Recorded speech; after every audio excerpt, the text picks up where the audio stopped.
Ram. Tinanggal ko po muna natin yung battery para masigurado.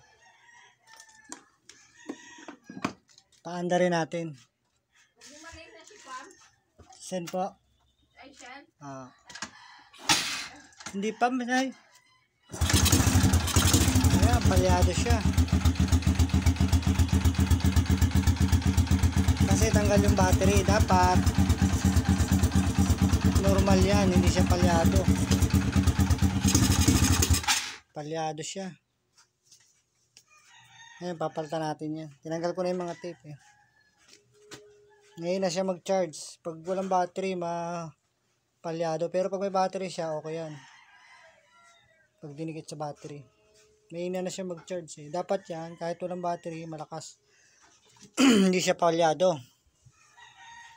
Ito ipapalit natin. Full wave. Ayun sana, mali. Ito pala. Ito yan. 5 wire. 5 wire siya. 5 wire. Oh. Ito 4 wire lang yung luma. Full wave yung 5 wire. Pag full wave, yan, full wave. Hanapin nyo yung may black wire. Kasi yung black wire na yun yung magkocontrol ng charging niya. Siya yung magsusupply ng magkocontrol sa charger para hindi siya mag-overcharge. Yung may black. Ito kasi mahina to.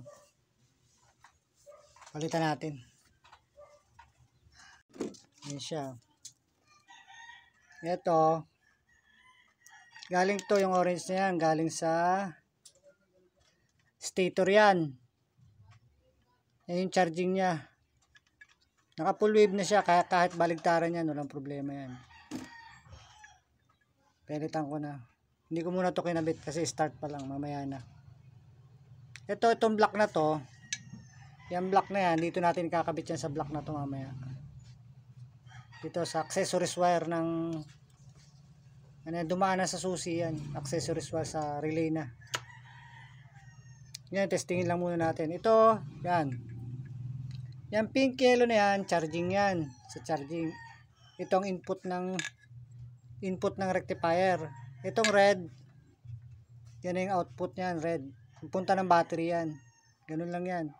Yung kasi sira na yung wiring ko, nag-out na lang ako ng wire. Jumper papunta sa battery.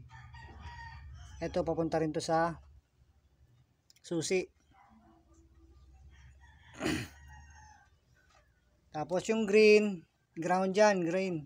Ang Honda kasi kulay green ang ground. Testingin natin start. Kung palyado pa rin. Tanggal pa rin ang battery niya, no? Tanggal pa rin niya, wala pa rin connection sa battery.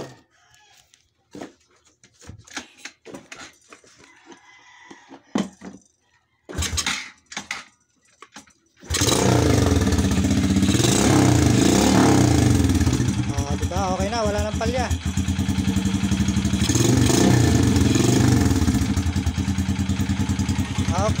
Okay na. Dito lang ito, kakabit ko ng motor dito ito.